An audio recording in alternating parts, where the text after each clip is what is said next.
دیکھیں نا، ایک وہ وقت تھا کہ آپ علیہ السلام رات کے اندھیرے میں مولا علی علیہ السلام کو اپنے بسترے پر لٹا کر امانتیں سپرد کر کے جا رہے ہیں حضرت ابوبکر کو ساتھ لے کر غار ثور میں، پھر اس سے آگے۔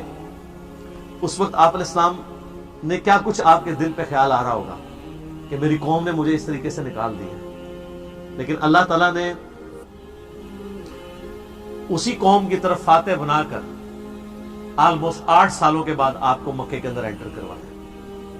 وَلَلْآخِرَةُ خَيْرٌ لَكَ مِنَ الْأُولَى، آنے والا لمحہ گزرے ہوئے سے بہتر۔ یہ سورہ یوسف میں اللہ تعالیٰ نے اسی کی طرف ہی تو اشارہ کیا تھا کہ یوسف علیہ السلام کے بھائیوں نے بڑا برا سلوک کیا تھا، لیکن ایک وقت آیا کہ بھائی سارے سامنے تھے اور وہ یوسف علیہ السلام اتنی بڑی پوسٹ پہ تھے، بدلہ لے سکتے تھے، لیکن کہا لا تثریب علیکم اليوم، آج تم پہ کوئی گرفت نہیں۔ اور فتح مکہ کے موقع پر نبی علیہ السلام نے بھی سب کو معاف کر کے وہی آیت تلاوت کی جو حضرت یوسف علیہ السلام نے کی تھی، لا تثریب علیکم اليوم، آج تم پہ کوئی گرفت نہیں۔ حتیٰ کہ ہند کو بھی معاف کر دیا، معافی قبول کر دی۔ یہ آپ علیہ السلام کی شفقت تھی۔ جانی آپ کے جو دشمن تھے، یہ دنیا میں کبھی کسی نے یہ وقت نہیں دیکھا کہ ایک شخص اتنا بڑا فاتح بن کے واپس آیا ہو جس کے ساتھ اس کی قوم نے اتنا برا سلوک کیا ہو اور موقع ملے اور وہ سب کو معاف کر دے۔ یہ ایک نبی کا ہی جگرا ہو سکتا ہے۔ تو اللہ نے فرمایا ہر مشکل کے بعد آسانی آ جائے گی۔ یعنی نبی علیہ السلام کو یہ دین کی تبلیغ میں مشکل وقت آ رہا ہے، لیکن اس کے بعد عنقریب آسانی۔ پھر آسانی دیکھیں نا، فتح مکہ کے بعد پھر آیات نازل نہیں ہوئی ہے، اذا جاء نصر اللہ والفتح ورأیت الناس يدخلون فی دین اللہ افواجا، ایسی فتح دی ہے کہ لوگ گروہ در گروہ آپ کے دین میں داخل ہو رہے ہیں۔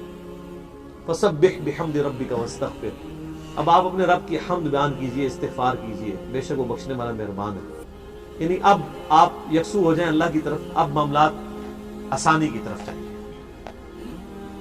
ایک معنی تو یہ ہے، اور ایک معنی اس کا بڑا زبردست ہے جو مولانا وحید الدین خان صاحب نے کیا ہے۔ وہ کہتے ہیں کہ یہ جو ان مع العسر یسرا ان مع العسر یسرا، یہ جو 2 دفعہ ریپیٹ ہوئی ہے بات، اس کا معنی یہ بھی ہے کہ ہر مشکل کے ساتھ آسانی بھی جڑی ہوئی ہے۔ ہم تو یہ ترجمہ کرتے ہیں نا کہ مشکل کے ساتھ آسانی اس طرح جڑی ہے کہ مشکل آئے گی، پھر مشکل ٹل جائے گی، پھر آسانی کا وقت آ جائے گا، یعنی مشکل اور آسانی جڑے ہوئے۔ وہ کہتے ہیں نہیں، مشکل کے اندر ہی آسانی جڑی ہوئی ہوتی ہے، کہ مشکل جب آپ گزار رہے ہوتے ہیں نا، اس کے ساتھ آپ کے لیے آسانی بھی چل رہی ہوتی ہے۔ مشکلیں پڑی اتنی کہ آسان ہو گئی، اللہ تعالیٰ صبر دیتا ہے۔ اس مشکل کے ساتھ اللہ تعالیٰ اس طرح آپ کا ایکسپیرینس کرواتا ہے کہ مشکل آپ جھیل رہے ہوتے ہیں لیکن آسانی بھی ساتھ فیل کر رہے ہوتے ہیں۔ جس طرح کہ غزوہ بدر کے موقع پر ہوا، اللہ تعالیٰ نے مسلمانوں پہ اونگ طاری کر دی۔ مشکل وقت تھا، ریسورسز کم تھے، خطرہ تھا، خطرے میں کہاں نیند آتی ہے؟ حتیٰ کہ بخاری مسلم میں آتا ہے صحابہ کرام کہتے ہیں ہماری ہاتھوں سے تلواریں بھی چھوٹ جاتی تھی، ایسی نیند کا غلبہ۔ نیند آ جائے تو یہ تو اللہ کی طرف سے ایک امن کی نشانی ہوتی ہے، تھکاوٹ اتر جاتی ہے۔ پھر غزوہ احد کے موقع پر کیسی آئی؟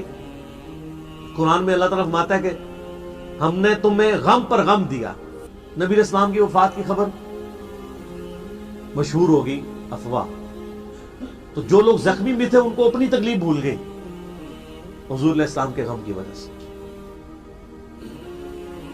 تو مشکلیں پڑی اتنی کہ آسان ہو گئی۔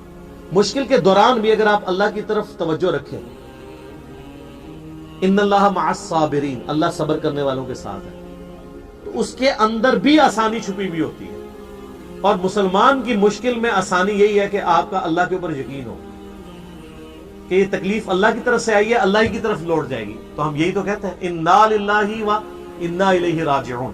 صحیح مسلم میں حدیث ہے، ام سلمہ کہتی ہے کہ میں نے نبی علیہ السلام سے یہ حدیث سنی تھی کہ جو شخص مشکل اور پریشانی میں یہ دعا پڑھ لے، انا للہ و انا الیہ راجعون، بے شک ہم بھی اللہ کی طرف سے ہیں، ہم نے بھی اللہ کی طرف چلے جانا ہے، یہ تکلیف بھی اللہ کی طرف سے ہے، یہ اللہ کی طرف چلے گی۔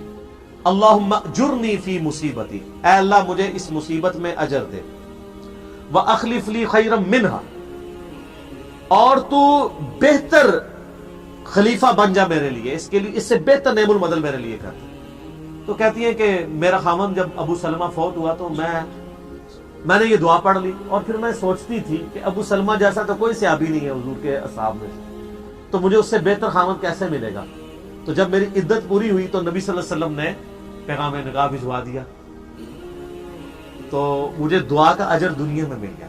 اور ام سلمہ حضور کی وہ بیوی ہیں جو سب سے آخر میں فوت ہوئی ہیں، واقعہ کربلا کے بھی 2 سال بعد فوت ہوئی ہیں، یہ اس وقت تک زندہ تھی ام سلمہ سلام اللہ علیہا ورضی اللہ تعالی عنہا علیہ السلام۔ تو یہ دعا آپ یاد رکھیں، میرے یوٹیوب پہ کلپ ہے، مصیبت کی خبر کو خوشی میں بدلنے والی دعا، اللہ تعالیٰ بہتر نعمت بدل دیتے ہیں۔ پھر سورہ حدید کی جو آیت نمبر 21 اور 22 ہے، اس میں اللہ تعالیٰ فرماتا ہے کہ تمہاری جان میں کوئی مصیبت نازل ہوتی ہے یا زمین میں، چاہے وہ سیلاب کی شکل میں ہو، طاعون کے مرض کی شکل میں ہو، کوئی وبا کی شکل میں ہو، زلزلے کی شکل میں، یہ ساری تکلیف تمہاری جانوں پہ جو آتی ہیں یا اوورال انسانیت کے اوپر، یہ ہم نے تکلیفیں آنے سے پہلے ہی لوح محفوظ میں لکھ لی ہیں، تاکہ جو تکلیف تمہیں پہنچے تم اس پہ غم نہ کھاؤ، اور جو تمہیں نعمت ملے اس کے اوپر شیخی نہ بگاڑو۔ تکلیف کا آنا اور اللہ کی طرف سے خوشی کا آنا یہ ڈیسٹنی میں مقرر ہے، تقدیر میں لکھا ہوا ہے۔ جب تقدیر میں لکھا ہوا ہے اور یہ آنا ہے، وَلَنَبْلُوَنَّكُمْ بِشَيْءٍ مِّنَ الْخَوْفِ وَالْجُوعِ وَنَقْصٍ مِّنَ الْأَمْوَالِ وَالْأَنفُسِ وَالثَّمَرَاتِ، ہم تمہیں ضرور آزمائیں گے تھوڑے سے خوف سے، بھوک سے، جان اور مال میں نقص سے۔ پھر دیکھیں گے اہل ایمان کون ہے جو کہتے ہیں کہ اِنَّا لِلَّهِ وَإِنَّا إِلَيْهِ راجعون۔ تو اللہ نے آزمانا ضرور ہے، لیکن مسلمان کی روش یہ ہے کہ وہ اللہ کی طرف دے، اور ہمارے پاس اور کوئی چارہ بھی نہیں ہے، خدا ہماری ضرورت ہے، خدا نہ ہو تو ہم اپنی تکلیف بھی نہیں کاٹ سکتے۔ الٹیمیٹلی تکلیف کے اوپر آپ کیا کہتے ہیں؟ جو اللہ کی مرضی۔ لیکن یہ تکلیف کے شروع میں ہی کہنا چاہیے، واہ ویلا کرنے کے بعد نہیں، کیونکہ نبی علیہ السلام فرمایا صبر وہ ہے جو صدمے کے آغاز میں کیا جائے۔ صحیح بخاری میں حدیث ہے، آپ علیہ السلام ایک قبر کے پاس سے گزرے اور آپ نے دیکھا کہ اس قبر پہ بیٹھی ہوئی ایک عورت رو رہی ہے، اور ذرا وہ بلند آواز سے چیخو پکار کر رہی تھی، تو آپ علیہ السلام نے فرمایا صبر کر۔ تو اس نے دیکھا نہیں کہ آپ صلی اللہ علیہ وسلم تھے، پیچھے آپ کھڑے تھے، تو اس نے آگے سے کہا کہ بھئی اگر تم پہ تکلیف آئی ہوتی تو پھر میں دیکھتی۔ ظاہر ہے ایک نیچرل جواب تو یہی بنتا تھا، تو آپ علیہ السلام نے کوئی جواب نہیں دیا، آپ علیہ السلام وہاں سے چلے گئے۔ تو بعد میں صحابہ نے بتایا کہ وہ تو اللہ کے نبی تھے، تو عورت وہ تو اب وہ اس مردے کی بجائے اپنے ایمان کی ٹینشن پڑ گئی، وہ حضور کے پاس آئی، یا رسول اللہ مجھے تو پتہ ہی نہیں تھا، تو اچھا آپ نے اگر کہا تو میں اب صبر کر لیتی ہوں۔ تو آپ علیہ السلام فرمایا صبر تو صدمے کے آغاز میں ہوتا ہے، پورا غصہ اتارنے کے بعد، واہ ویلا کرنے کے بعد کہنا میں صبر کر لیتی ہوں، تو یہ صبر تو نہیں ہوتا۔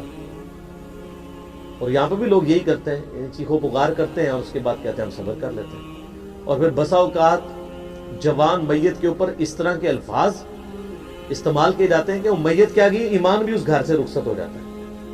لیکن کئی عورتیں وہ کہتی ہیں کہ میرا ہی منڈا لبیا سی اللہ تنو مارنے اس نے، میرا ہی بیٹا ملا تھا کہ اس کو تو موت دیتا۔ اب یہ کلمات کفر ہیں، اس کے بعد بیٹا کیا گیا، ایمان بھی گیا ساتھ۔ اسی لیے اسلام میں نوحہ کرنے سے منع کیا گیا۔ ایک تو نوحہ وہ ہے نا کہ آپ کسی کے لیے کوئی تعریفی کلمات کہہ لیں مرنے کے بعد، وہ تو آپ کہہ سکتے ہیں، ایک معاملہ علیحدہ ہے۔ ایک یہ کہ چیخو پکار کر کے آپ جو ہے وہ ایک جاہلیت والے ایٹیچیوڈ کے ساتھ نوحہ کرتے ہیں، تو وہ نوحہ تو اسلام میں اجازت نہیں ہے۔ بخاری مسلم میں کتنی احادیث ہے کہ آپ علیہ السلام نے اسے زمانہ جاہلیت کی طرف منسوب کیا، خصوصاً عورتوں کے لیے فرمایا کہ وہ ایسی عورت اگر بغیر توبہ کے مرے گی تو اسے قیامت والے دن گندک کی قمیض پہنائی جائے گی، وَلِعَوْذُ بِاللَّهِ تعالی۔ اور مسلم شریف میں ایک حدیث ہے کہ میری امت کبھی جاہلیت کے 4 کام نہیں چھوڑے گی۔ نمبر 1 حسب و نسب پہ فخر کرنا، نمبر 2 دوسروں کے نسب کے اوپر تام کرنا، نمبر 3 ستاروں کے ذریعے بارش اور یہ باقی معاملات کو لے کے چلنا، اور نمبر 4 نوحہ کرنا مصیبت اور پریشانی کے وقت۔ تو ہر مشکل کے ساتھ آسانی جڑی ہے۔ سپورٹ کے لیے ہمارا یوٹیوب چینل کو سبسکرائب کریں تاکہ نیو ویڈیو آپ کو مل جائے۔